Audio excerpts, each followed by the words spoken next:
নমস্কার বন্ধুরা, জেবি কিচেনে সবাইকে স্বাগত। আশা করি আপনারা সবাই ভালো আছেন, আমিও ভালো আছি। বন্ধুরা, আজ আমি আবার একটা রান্না নিয়ে আসলাম আপনাদের সঙ্গে শেয়ার করার জন্য। এই দেখুন, এই যে আজ বানাবো বাহারি বোয়াল। তার জন্য আমি 4 পিস বোয়াল মাছ ভালো করে ধুয়ে লবণ, হলুদ আর সর্ষের তেল মাখিয়ে রেখেছি। সর্ষের তেল, আঁশবিহীন মাছ সবসময় লবণ হলুদের সঙ্গে একটু সর্ষের তেলও মাখিয়ে রাখলে যেটা ফাটে সেই ফাটাটা কম হয়। তার জন্য আমি সর্ষের তেল আর লবণ হলুদ মাখিয়ে রেখেছি। আর তার সঙ্গে আমার লাগছে এই আদা বাটা, রসুন বাটা, কাঁচা লঙ্কা বাটা, পেঁয়াজ বাটা, গোটা গরম মশলা যে 4টে ছোটো এলাচ আর 3 টুকরো দারচিনি নিয়েছি, একটা তেজপাতা নিয়েছি, একটু শুকনো লঙ্কার গুঁড়ো নিয়েছি, লবণ স্বাদ মতো, হলুদ নিয়েছি, আর এখানে 10-12টা কাজু আর হাফ চামচ মতো চারমগজ বেটে রেখেছি। টক দই নিয়েছি বড় চামচের 1 চামচ, চিনি নিয়েছি 1 চামচ, আর ধনে জিরের গুঁড়ো 2টো মিলে 1 চামচ নিয়েছি। আর আমি রান্নাটা সর্ষের তেলে করব। মাছের যে কোনো আইটেম সর্ষের তেলে বেশি স্বাদ হয়, তার জন্য আমি সর্ষের তেলে রান্নাটা করব। যদি আপনারা কেউ সাদা তেলে করতে চান তাহলে করতে পারেন, কোনো অসুবিধা নেই। তাহলে চলুন, আমি প্রথমে এই টক দইটা এই চিনি দিয়ে আমি ফেটিয়ে রাখবো, তারপরে মাছটা ভাজা করে নেব। এই দেখুন বন্ধুরা, আমি এই যে চিনিটা দিয়ে 1 চামচ চিনি দিয়ে আমি এই টক দইটা ভালো করে ফেটিয়ে রাখবো। দেখুন বন্ধুরা, আমি টক দইটা সুন্দর করে ফাটিয়ে নিয়েছি।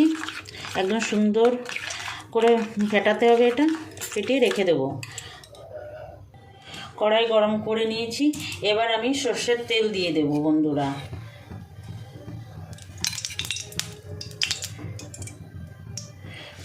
মাছটা ভেজে নেব, বাহারি বোয়ালগুলো ভেজে নেব। বন্ধুরা, আমার ভিডিওটা না টেনে শেষ পর্যন্ত দেখবেন আর একবার বাড়িতে বানাবেন, আশা করি আপনাদের খুব ভালো লাগবে। তেল গরম হয়ে গেছে, দেখুন বন্ধুরা, একটু লবণ দিয়ে দেবো। আমি তো সবসময় বলি আপনাদের, মাছ ভাজার আগে একটু লবণ দিলেও মাছ কিন্তু কম থাকে। দিয়ে দিলাম।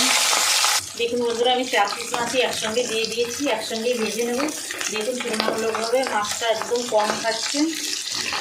বোয়াল মাছ যেভাবে ফাটা দরকার অতটা খাচ্ছে না, যেহেতু আমি তেল মাখিয়ে দিয়েছিলাম লবণ হলুদের সঙ্গে, সেই জন্য। তারপরে আমি গরম তেলেও একটু লবণ দিয়েছি। বন্ধুরা, আপনাদের কাছে আমার অনুরোধ, যেসব বন্ধুরা আমার চ্যানেলটা এখনও সাবস্ক্রাইব করেননি তারা আমার চ্যানেলটা সাবস্ক্রাইব করে আমার সঙ্গে থাকবেন। আর যেসব বন্ধুরা আমার সঙ্গে আছেন, আমার চ্যানেলটা সাবস্ক্রাইব করেছেন, তারা বরাবরের জন্য আমার সঙ্গে থাকবেন, আমার রান্নাগুলো দেখবেন, লাইক কমেন্ট করবেন, শেয়ার করবেন। দেখুন বন্ধুরা, মাছগুলো সুন্দর ভাজা হয়ে গেছে, আমি এবার মাছটা তুলে নেব। এই মাছ ভাজা তেলের মধ্যে আমি এই গোটা গরম মশলাটা ফোড়নে দিয়ে দেবো। আমি এখানে এলাচগুলো সব ফাটিয়ে নিয়েছি, না ফাটিয়ে নিলে ফুটে টুটে গায়ে লাগতে পারে, সেই জন্য সুন্দর সেন্ট বেরিয়ে গেলে এবার আমি তেজপাতাটা দিয়ে দেবো পেঁয়াজ বাটা। পেঁয়াজ বাটা একটু 2 মিনিট নিলে, দেখুন এবার আমি রসুন বাটাটা দিয়ে দেবো। রসুন বাটাটা একটু কষাবো। এবার আদা বাটা দেবো, আদা বাটা দিয়ে দিলাম। আর দেবো কাঁচা লঙ্কা বাটা, দিয়ে ভালো করে কষাবো মশলাটা। আমি মিডিয়াম আঁচে দিয়ে মশলাটা কষাচ্ছি। বন্ধুরা, এই মশলাটা কষাতে হবে যতক্ষণ আদা রসুন পেঁয়াজের কাঁচা গন্ধ থাকে ততক্ষণ কষাতে হবে, যাতে কাঁচা গন্ধটা না থাকে। কাঁচা গন্ধ থাকলে ভালো লাগবে না।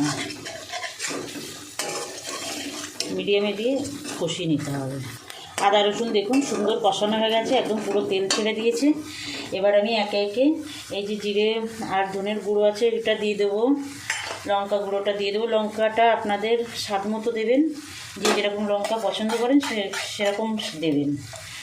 আর দেবো একটু হলুদ গুঁড়ো,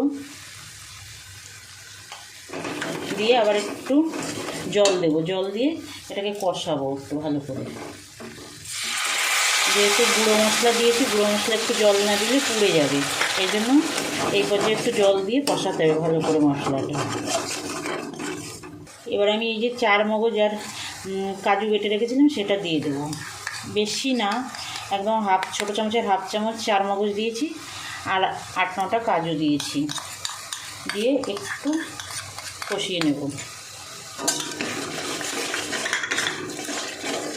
দেখুন বন্ধুরা, মশলা থেকে পুরো তেল ছেড়ে দিয়েছে। এবার এর মধ্যে আমি মাছগুলো দিয়ে দেবো, দিয়ে মাছটাও এই মশলার সঙ্গে একটু কষাবো।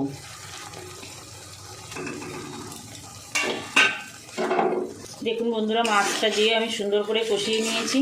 আমি দইয়ের ব্যবহার এখন করছি না, আমি পরে করব। এবার একটু জল দিয়ে দেবো, রান্নাটা খুব একটা ঝোল হবে না, মাখা মাখা হবে, একটু গরম জল দেব। আমি সবসময় গরম জলই ব্যবহার করি বন্ধুরা, রান্নায় গরম জল ব্যবহার করলে স্বাদ অনেক গুণ বেড়ে যায়। বেশি জল দেব না, ব্যাস আর দেব না।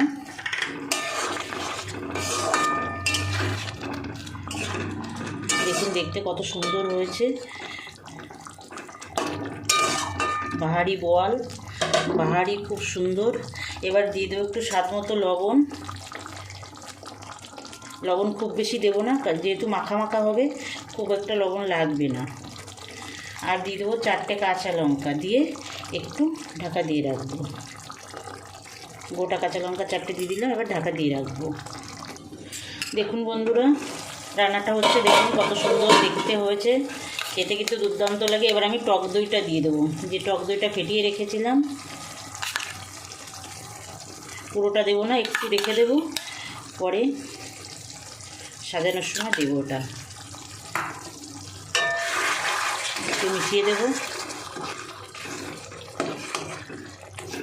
এই টক দইটা এই রান্নাটায় পরেই ব্যবহার করতে হবে, পরে ব্যবহার করলে স্বাদটা খুব সুন্দর আসে। বন্ধুরা, এভাবে রান্না করে দেখবেন, আশা করি আপনাদের খুব ভালো লাগবে। যে কখনো বোয়াল মাছ খায়নি সেও খেতে চাইবে। দেখুন বন্ধুরা, রান্নাটা একদম হয়ে গেছে, একদম মাখা মাখা হয়ে গেছে।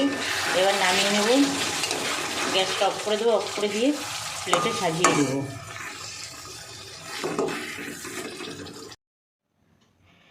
এই যে বন্ধুরা, রেডি হয়ে গেছে বোয়াল বাহার বা বাহারি বোয়াল। দেখুন কত সুন্দর হয়েছে, খুব টেস্টি হয় খেতে এটা। আপনারা একবার বানাবেন, আপনাদের বানানোর অনুরোধ রেখে আমি আজকের ভিডিওটা এখানে শেষ করছি। আবার দেখা হচ্ছে নতুন কোনো ভিডিওয়। নমস্কার।